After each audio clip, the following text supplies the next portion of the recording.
भाग्यश्री, माझ्या चॅनलवर तुमचं खूप खूप मनापासून स्वागत करते। आज आपण बनवणार होममेड सुंठ पावडर।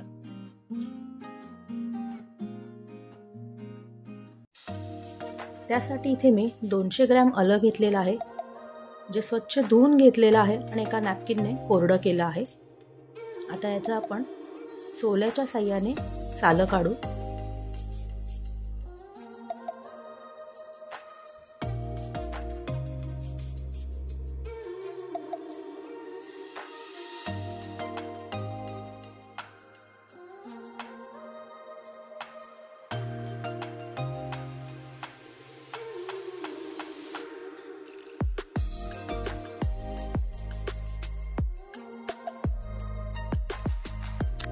सालं काढल्यानंतर आपल्याला ते बारीक आणि पातळ असं कापून घ्यायचंय। बारीक आणि पातळ याकरता की आपल्याला हे आलं उन्हात सुकवायचंय। ते जेवढं बारीक आणि पातळ असेल तेवढं उन्हात लवकर सुकलं जाईल। आपण गृहिणी मार्केटला गेलो की जेवढं लागेल तेवढं आलं आणतो, किंवा जर स्वस्त मिळालं तर जास्त आलं आणून आपण ते स्टोर करतो। मग ते स्टोर करण्याची आपल्याकडे आणखीन एक पद्धत आहे, ती म्हणजे आलं लसूणची पेस्ट बनवून ठेवतो की नुसते आल्याची पेस्ट बनवून ठेवतो। आल्याची पेस्ट बनवून ठेवली की ती साधारण 1 ते 2 महिने टिकते। पण जर का तुम्ही आलं हे नीट छानपैकी वाळलं गेलं, त्याची छानपैकी पावडर झाली, थोडक्यात ड्राय जिंजर पावडर जर बनवली, ती हवा बंद आणि काचेच्या बरणीत स्टोर करून 7 ते 8 महिने तुम्ही ती आरामात वापरू शकता। आता इथे मी एक प्लास्टिकच्या पिशवीचा असा तुकडा करून घेतलेला आहे। खालती डिश घेतले आणि त्या तुकड्यावरती हे आलं असं पसरून ठेवायचं आहे। जेवढं मोकळं ठेवता येईल तेवढं मोकळं ठेवायचं आहे। यापासून बनवलेली पावडर आपण चहात वापरू शकतो, भाजीमध्ये वापरू शकतो। खोकला झाला असेल तर मध, हळद आणि थोडीशी पावडर असं जर खाल्लं किंवा असं जर चाटण बनवलं तर खोकल्याला आराम मिळतो। खूप अशी उपयोगी आहे ही पावडर। घाई गडबडीच्या वेळी किंवा आलं नसेल तेव्हा देखील याचा उपयोग होतो।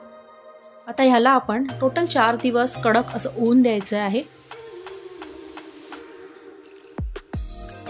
प्लास्टिक ठेवल्यामुळे हे ताटलीला चिकटणार नाही, प्लास्टिकमुळे ते सहज निघेल। दुसऱ्या दिवशी बघतात आलं थोडंसं सुकलंय, तिसऱ्या दिवशी पण बऱ्यापैकी सुकलं आहे। आणखीन 1 दिवस ऊन देऊन मस्तपैकी कुरकुरीत आलं होणार आहे। हे बघा, आलं हे मस्त सुकलं आहे। आता आपण हे मिक्सरला लावून त्याची पावडर बनवायची आहे। मिक्सरला फिरवून झालेलं आहे। आता एकदा हे गाळणीने किंवा चाळणीने चाळून घ्यायचं आहे, जेणेकरून त्यात ज्या रेषा असतात आल्यामध्ये त्या वेगळ्या होतील आणि मस्तपैकी फाईन पावडर मिळेल आपल्याला।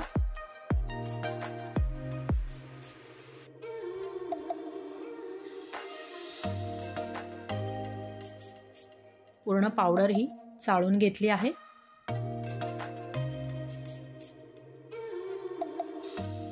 पावडर एकदा चाळल्यानंतर हे असं जे काही उरलेत, रेषा ज्या उरल्यात, ते पुन्हा एकदा मी मिक्सरला लावून फिरवून घेणार आहे आणि पुन्हा एकदा चाळून घेणार आहे।